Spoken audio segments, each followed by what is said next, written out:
Over 300,000 women die every year in complicated pregnancies. Wow. Thousands of children die in complicated births and deliveries. What we want to do today is we want to talk to you about how to prepare yourself to get pregnant. What do you do before I get pregnant? What do you do as I'm thinking about having a child? And so my name is Jim Reynolds. I'm with Ultimate Mission. Ultimate Mission is an organization that trains health workers all over the world to reach out to their communities and try to help women and children and just about anybody else that needs help.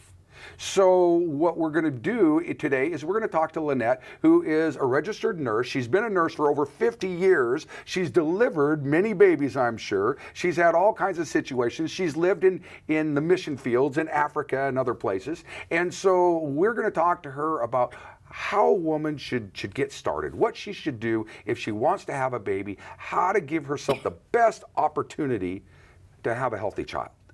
So Lynette, what are some of the risks? You know, one of the things I want to start with here is what are some of the risks of having a baby when you're too young as a woman? Okay.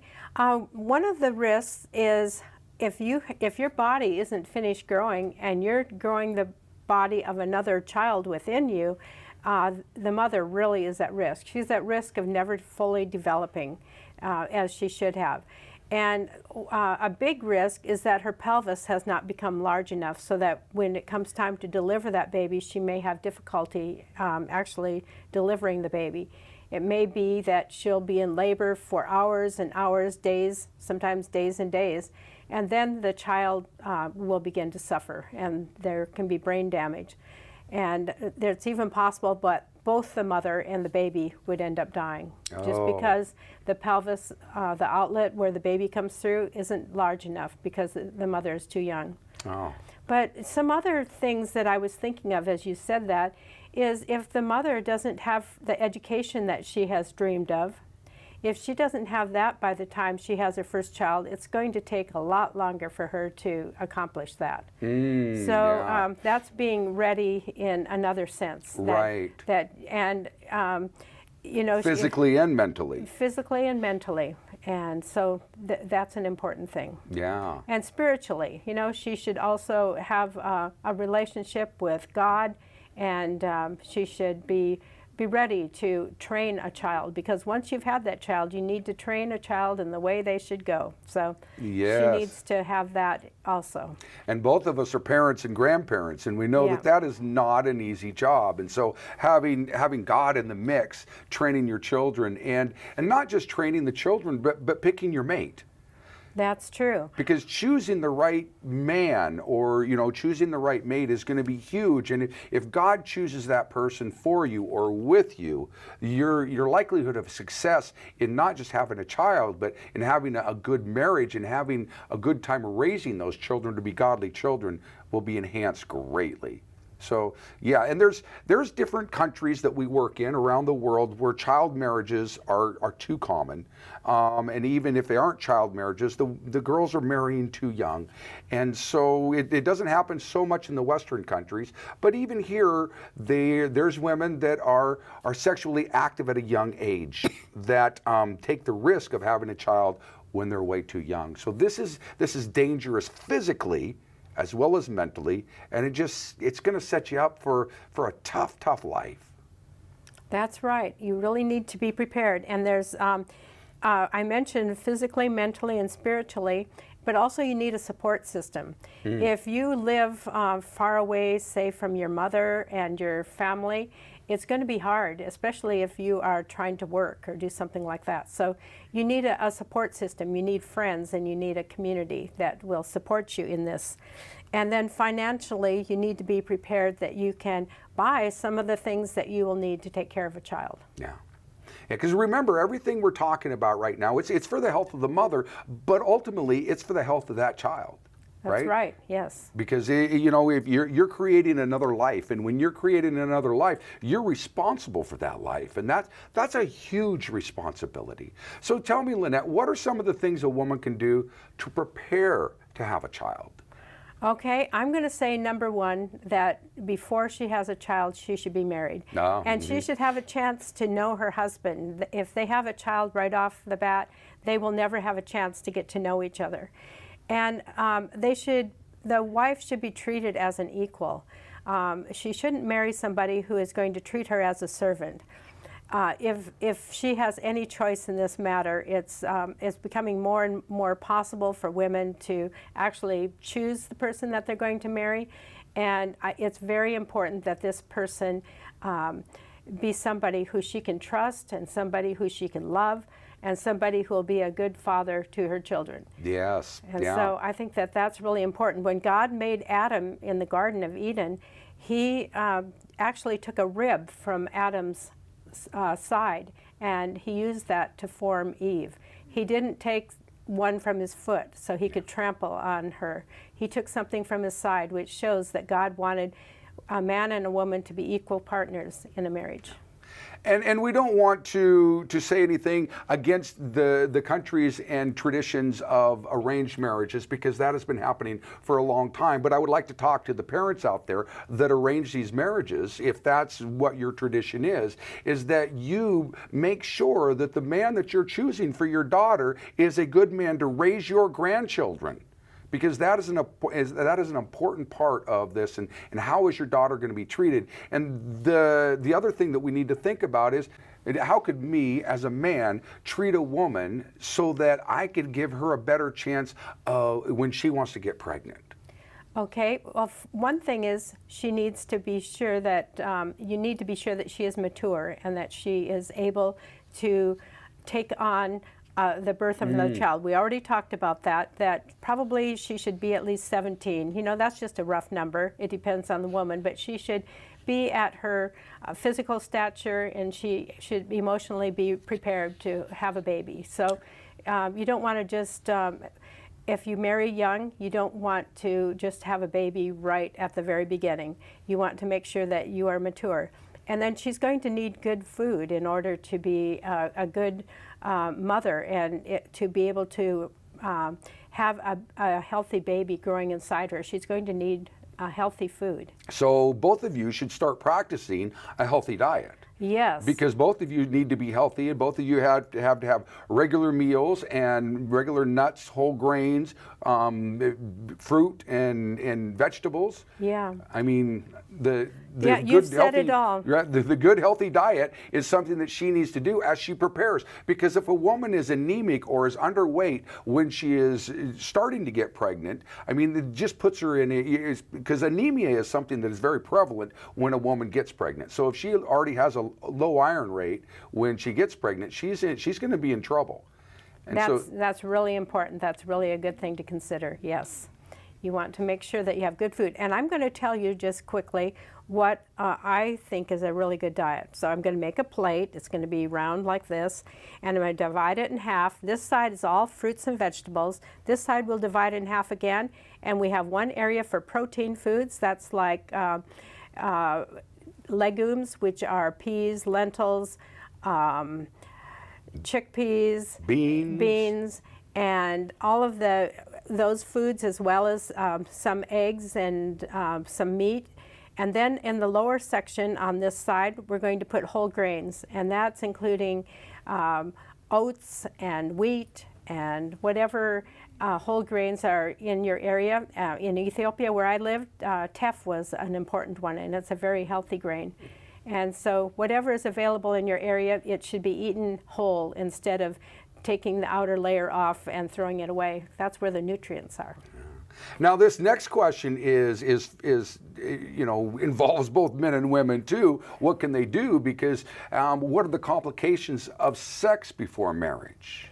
Okay, this can be a real problem because often there will be a pregnancy that wasn't planned for, and then there's a child who wasn't planned for, and it's a real problem for the mother often to take care of that child by herself. Maybe her parents will help her.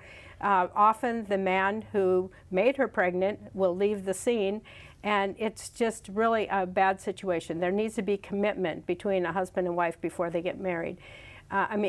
before they have children. Right. And then the next thing is there's a lot of communicable diseases that are passed through sex, and that are like gonorrhea, syphilis, sexually transmitted diseases such HIV. as HIV, and these diseases are not easily taken care of. They will pass on from whatever, usually if a man is having sex with many women, all of these women are going to be infected.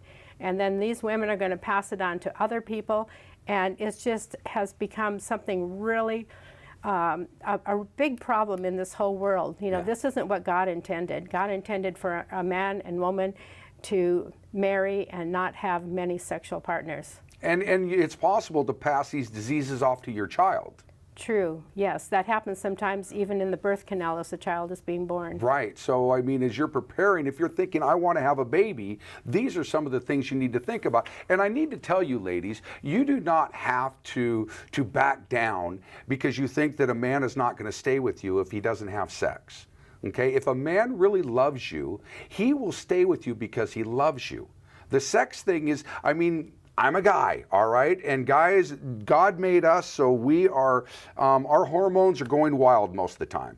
But I will tell you something, if a man really loves you, he will wait to have sex with you. He will wait. He's not just going to leave. And if he does leave, he's probably doing this with a lot of different women where you're looking at the STD problem anyway. Yeah, that's for sure. So God gave us this rule. He gave us this law, and he told us that we should not have sex until we're married. And there's a very good reason for that, because children out of wedlock make a tough life sometimes. Yeah, it's really hard for them and their mother, and I'm sure the father must feel some guilt for it as well, you know. Oh, yeah. But often he has left the scene, and it's really a hard time.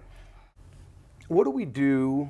What should we do if we do have an STD? If we find and because it happens, right? People fall, people do things that maybe God doesn't want them to do. There's forgiveness, there's mercy, and there's grace. But sometimes there's also consequences. And some of those consequences may be a child that you weren't ready for, but another one of those consequences, unfortunately, more and more, I'm telling you, more and more are sexually transmitted diseases. So what do we do if we have a sexually transmitted disease? Okay, well, the first thing that you want to do is this man should get some condoms. And I've been at clinics in Africa, and they're available at all these clinics for free. So I'm sure that there is a way that you can get these, because you don't want to, especially if you have HIV, you don't want to continue to pass that on to somebody else. And I don't care what the man says, make him wear it. There you go. And I tell you, at that point, when it's a condom or no condom, if you tell him to wear it or nothing, he's going to wear it. Trust me. Okay, and then you must see a doctor, because these diseases don't go away. I don't know, there are consequences of sin, and this is one of the consequences. God forgives us when we sin, but sometimes there's consequences. And so often there'll be a discharge, there'll be sores, usually in the genital area. Both men and women can get these, and so you know that you have something. There's even genital warts. There's all these things. They're not pleasant, and you know that there's something wrong. You need to see a doctor, because these diseases can cause infertility in the woman, where she can't ever have a child, and they can also cause neurological diseases. They can cause death. So you need to be treated for it, and there is treatment. That's the good thing. There is treatment, and even if you have HIV, I've seen people who have lived long lives after they have had HIV through the antiretroviruses that are readily available. I've been to many clinics in Africa where these are given out. The people just have to come and get them, and have to answer a few questions and have a little bit of training, but this is really important. And there's treatment where you can live for many years, and by using condoms you can even get married, and you can have a fairly good life afterwards. Yeah. So for our medical missionaries, because as I said, what we do is we train missionaries around the world to go into villages, to go into communities, and to try to help those communities with their health needs. So for our medical missionaries out there, how can we encourage others to live like God has asked us to live? Because it's really, especially in the Western world, it's not something that's very popular to tell people to wait to have sex until you're married. And it is more common to wait in some of these other countries. But how can we encourage people as medical missionaries to do what God has asked? Well, I think we need to have a relationship with God. We need to maybe study His Word, and we need to know that that's what God's plan for us is to have a marriage relationship where we have only one sexual partner. And if that person has only had one sexual partner, then there are not going to be any of these diseases. Right. And then we need to lead by example. You know, maybe some people haven't had a good example to tell other people, but they can say, you know, I really blew it, and I did this, and this happened, and I'm not going to ever do that again, you know. And other people, one thing that I realized when I was quite a bit younger, I was working for a public health agency, and I was handing out birth control pills. And I just made a point of letting people know that I was married, you know. And so we need to show that God wants us to be married when we are having a family like that, and we should, you know, let other people know, and we should be happy. We should have a happy marriage, and we should let other people know that this is what God intended for us. Yeah, very good.